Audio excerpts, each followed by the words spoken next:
Le rendez-vous de l'information fiable, c'est dans la revue du quotidien national, l'Essor. Chers internautes, bonjour à toutes et à tous et bienvenue. Voici l'actualité du jour. Après plusieurs ministres, le général de division Abdoulaye Maïga a bouclé samedi dernier la série d'interventions dans l'émission Malikoua Tassira 3.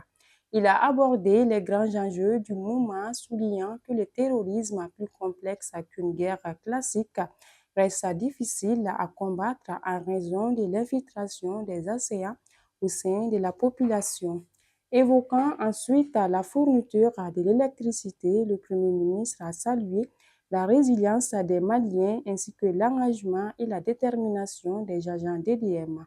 Il a rappelé que l'entreprise bénéficie chaque année d'une subvention de 60 milliards de francs CFA issus des impôts de la population et que tout doit être fait pour que l'EDM devienne une société qui fonctionne normalement sans dépendre des subventions de l'État.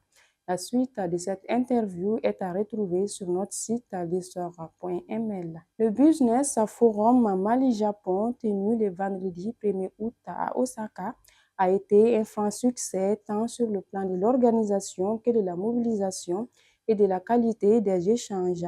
Présidé par le Premier ministre, le général de division Abdoulaye Maïga, la rencontre a réuni des centaines d'opérateurs économiques maliens et japonais autour des opportunités d'affaires et d'investissement des deux côtés.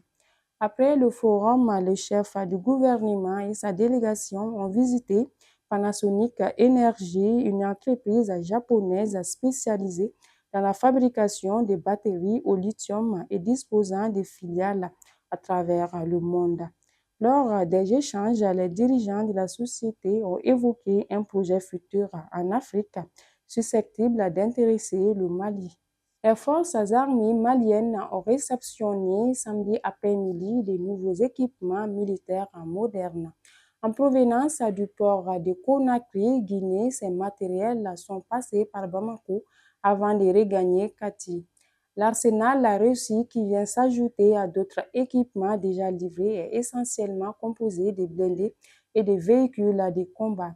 Ces moyens adaptés permettront à l'armée de remplir pleinement sa mission de défense du territoire et de lutte efficace contre les forces du mal. Le ministre des Mines, professeur Amadou Keïta, s'est rendu le jeudi 31 juillet dernier sur les sites d'exploitation de lithium à Bougouni.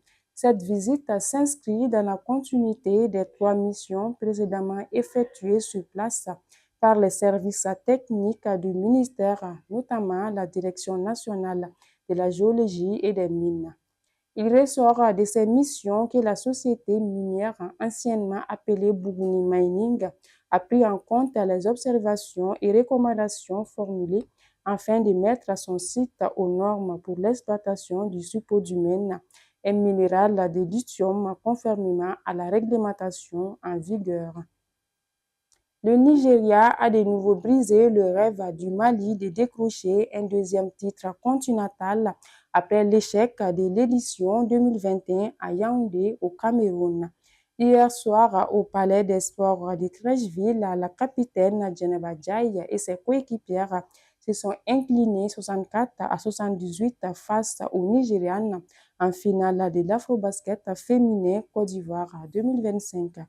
Cette finale a été un moment de grande émotion pour les supporters maliens qui espéraient voir leur équipe soulever un deuxième trophée continental. Et c'est la fin de la revue d'aujourd'hui. Merci de l'avoir suivi. N'oubliez pas, continuez à nous suivre sur le www.lessoir.ml ainsi que sur toutes nos plateformes digitales. Au revoir.